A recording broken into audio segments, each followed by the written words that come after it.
Welcome to the Royals Project YouTube channel. Please feel free to check out all of our character videos and let us know if you have any cool ideas on things characters could do in a video.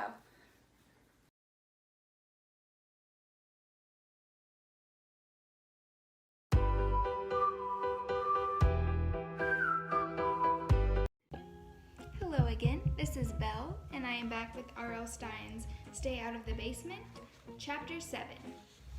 Dad, the plants! Margaret cried. He stared down at them, his eyes cold and angry, unblinking. He was silent. One grabbed Casey, Margaret told him. I just went down to get my shirt, Casey said, his voice trembling. They stared up at him expectantly, waiting for him to move, to unball his fists, to relax his hard expression, to speak. But he glared down at them for the longest time. Finally, he said, "You're okay?" "Yeah," they both said in unison, both of them nodding.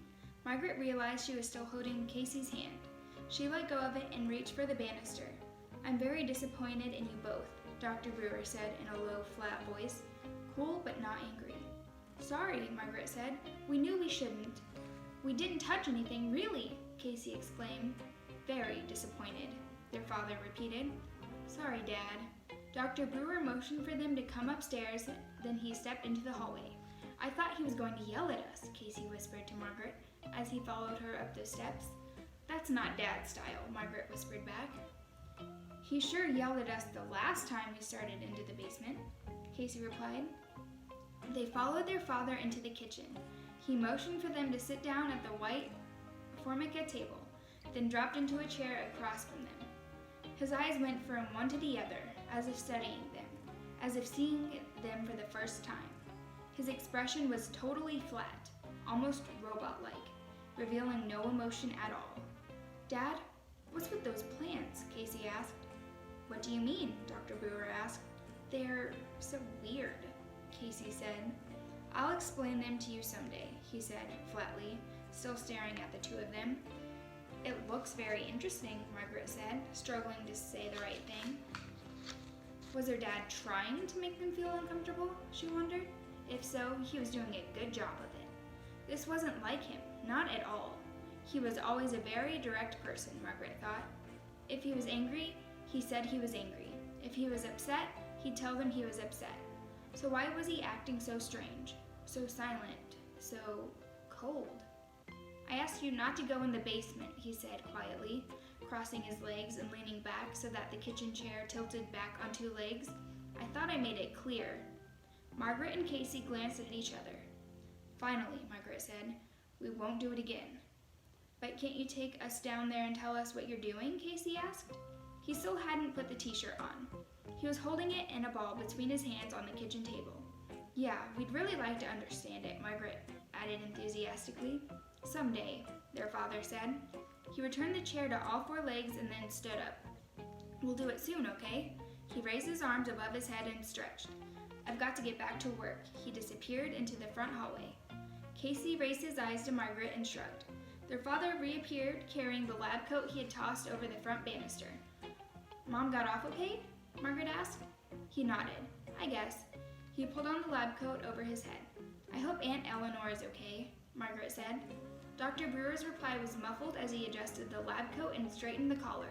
"Later," he said. He disappeared into the hallway. They heard him shut the basement door behind him. "I guess he's not going to ground us or anything for going down there," Margaret said, leaning against the table and resting her chin in her hands. "I guess," Casey said. "He sure is acting weird." "Maybe he's upset because Mom is gone," Margaret said. She sat up and gave Casey a push. "Come on, get up. I've got work to do." "I can't believe that plant grabbed me," Casey said thoughtfully, not budging. "You don't have to push," Casey griped, but he climbed to his feet and stepped out of Margaret's way. "I'm going to have a bad dream tonight," he said glumly. "Just don't think about the basement," Margaret advised.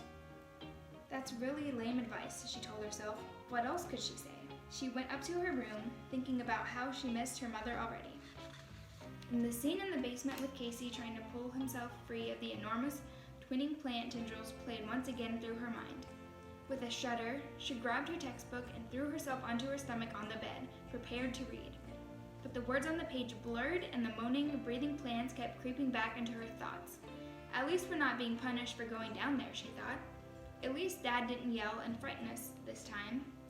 And at least Dad had promised to take us downstairs with him soon and explain to us why he's working down there. That thought made Margaret feel a lot better. She felt better until the next morning when she awoke early and went downstairs to make some breakfast. To her surprise, her father was already at work. The basement door was shut tight and a lock had been installed on the door. The next Saturday afternoon, Margaret was up in her room, lying on top of the bed, talking to her mom on the phone. "I'm really sorry about Aunt Eleanor," she said, twisting the white phone cord around her wrist. "The surgery didn't go as well as expected," her mother said, sounding very tired. "The doctors say she may have to have more surgery, but they have to build up her strength first." "I guess this means you won't be coming home real soon," Margaret said sadly. Mrs. Brewer laughed. "Don't tell me you actually miss me." "Well, yes," Margaret admitted. She raised her eyes to the bedroom window. 2 sparrows had landed outside on the window ledge and were chattering excitedly, distracting Margaret, making it harder to hear her mother over the crackling line from Tucson. "How's your father doing?" Mrs. Brewer asked. "I spoke to him last night, but he only grunted."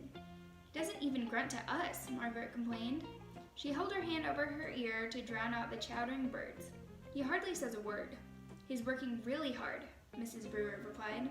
In the background, Margaret could hear some kind of loudspeaker announcement. Her mother was calling from a payphone at the hospital. "He never comes out of the basement," Margaret complained, a little more bitterly than she had intended. "Your father's experiments are very important to him," her mother said. "More important than we are?" Margaret cried. She hated the whiny tone in her voice. She wished she hadn't started complaining about her dad over the phone. Her mother had enough to worry about at the hospital. Margaret knew she shouldn't make her feel even worse. "Your dad has a lot to prove," Mrs. Brewer said, "to himself and to others.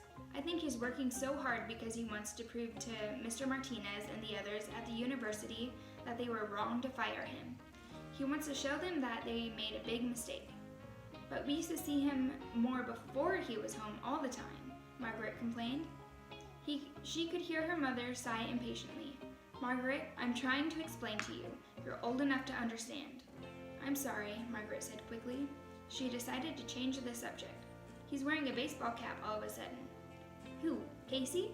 "No, Mom," Margaret replied. "Dad. He's wearing a Dodgers cap. He never takes it off." "Really?" Mrs. Brewer sounded very surprised. Margaret laughed. "We told him he looks really dorky in it, but he refuses to take it off." Mrs. Brewer laughed too. "Uh-oh, I'm being called," she said. "Gotta run. Take care, dear. I'll try to call back later." A click, and she was gone. Margaret stared up at the ceiling, watching shadows from trees in the front yard move back and forth. The sparrows had flown away, leaving silence behind. Poor Mom, Margaret thought. She's so worried about her sister, and I had to go and complain about Dad. Why did I do that? She sat up, listening to the silence. Casey was over at a friend's. Her dad was no doubt working in the basement, the door carefully locked behind him. Maybe I'll give Diane a call, Margaret thought. She reached for the phone and then realized she was hungry. Lunch first, she decided, then Diane. She brushed her dark hair quickly, shaking her head at the mirror over her dressing table, then hurried downstairs. To her surprise, her dad was in the kitchen. He was huddled over the sink, his back to her. She started to call out to him, but stopped. What was he doing? Curious, she pressed against the wall, gazing at him through the doorway to the kitchen. Dr. Brewer appeared to be eating something. With one hand, he was holding a bag on the counter beside the sink. As Margaret watched in surprise, he dipped his hand into the bag, pulled out a big handful of something, and shoved it into his mouth. Margaret watched him chew hungrily, noisily, then pulled out another handful from the bag and eat it greedily. What on earth is he eating? She wondered. He never eats with Casey and me. He always says he isn't hungry.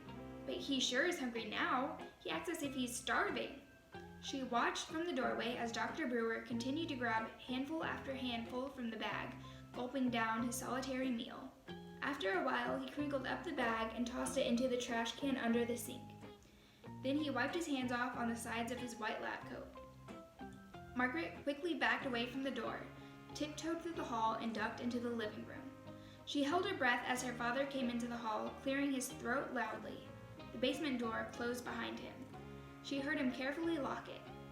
Then she was sure that he had gone downstairs. Margaret walked eagerly into the kitchen. She had to know what her father had been eating so greedily, so hungrily. She pulled open the sink cabinet, reached into the trash, and pulled out a crinkled-up bag. Then she gasped aloud as her eyes ran over the label. Her father, she saw, had been devouring plant food. Hey guys, if you enjoyed this video, you should check out the Royals Project's YouTube page and consider subscribing. If you shared this video, you'd be my hero. I gotta get back out there and start fighting crime. I'll catch you on the flip side.